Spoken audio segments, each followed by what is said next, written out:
Sejauh mana sebetulnya keseriusan Pak Prabowo Subianto untuk melakukan penindakan dan pemberantasan di bidang korupsi di negara kita?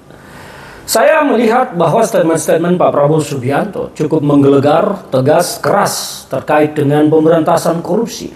Tetapi apa yang terjadi? Di lapangan kita lihat ada penindakan-penindakan terhadap kasus korupsi, tetapi tidak menyelesaikan masalah yang ada. Tidak menghukum, tidak menindak siapa-siapa para pelaku yang sesungguhnya menjadi dalang atau tokoh besar di setiap perkara korupsi. Terkesan yang menjadi korban hanya orang-orang kecil saja atau para pemain lapangan, operator lapangan. Tetapi bandit-bandit besarnya saya tidak melihat bahwa telah ditindak oleh rezim penguasa ini. Sehingga terkesan hanya omong besar saja. Maaf, saya mengkritik agak keras karena sudah beberapa dari peristiwa penindakan hukum yang saya lihat bahwa tidak serius secara menyeluruh memberantas korupsi. Kita lihat pertama dari kasus korupsi timah. Korupsi timah diduga melibatkan banyak pelaku besar, tokoh-tokoh besar. Tapi apa yang terjadi?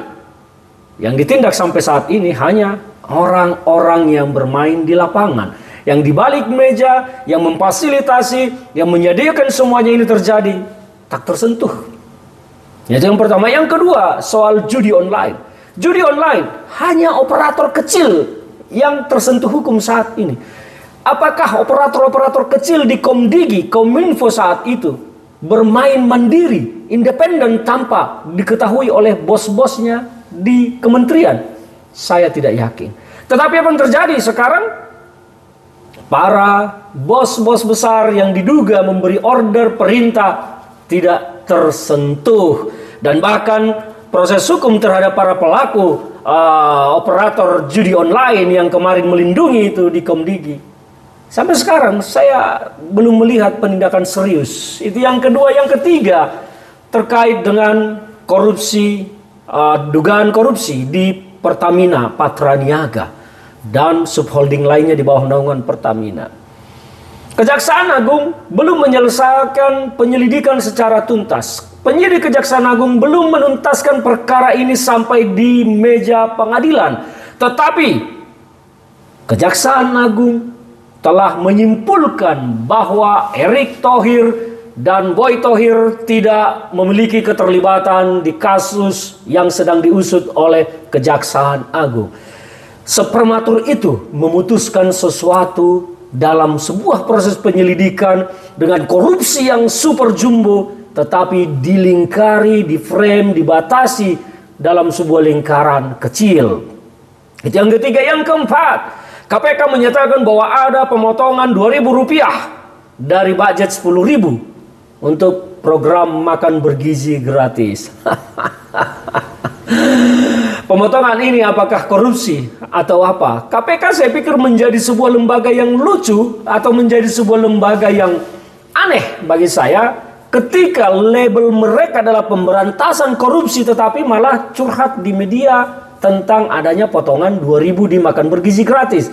Bukankah seharusnya KPK tak perlu curhat tetapi mengeluarkan surat perintah penyelidikan terhadap perkara tersebut? Dan saya belum menemukan statement Pak Prabowo terkait ini. Runyam. Yang berikut dengan program minyak kita. Minyak kita adalah minyak yang disediakan untuk rakyat yang memang dibuat harganya murah supaya terjangkau.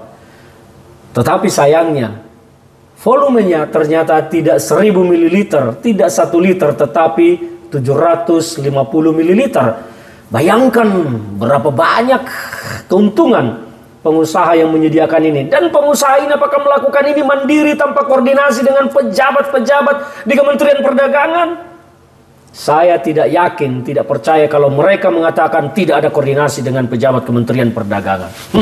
Tidak mungkin. Dan banyak lagi perkara-perkara pidana korupsi yang diduga besar terabaikan begitu saja. Apalagi kalau kita kembali ke soal masa lalu, food estate segala macam, tidak mungkin. Jadi apakah memang pemerintahan ini serius mau memberantas korupsi? Saya salah satu orang yang tidak percaya siapapun presidennya akan serius memberantas korupsi sepanjang akar masalah bangsa kita tidak dibenahi, yaitu demokrasi yang korup, demokrasi yang mahal. Karena demokrasi yang korup, demokrasi yang mahal itu pasti melahirkan para pemimpin, para pejabat yang kemudian akan korup. Kalau ada yang tidak tertangkap, itu hanya lagi beruntung saja. Yang tertangkap ya lagi apes saja. Tetapi saya menduga semuanya melakukan hal yang sama. Karena biaya politik sangat besar. Kos politiknya mahal. Jadi kalau soal hitung-hitungan dagang, tentu itu akan menjadi program prioritas untuk dikembalikan.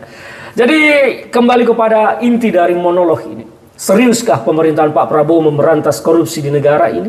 Belum lagi soal 300 triliun dari pajak sawit yang katanya mau diambil, akan uang baru bagi Presiden Prabowo di pemerintahannya. Sampai saat ini malah hilang tak jelas.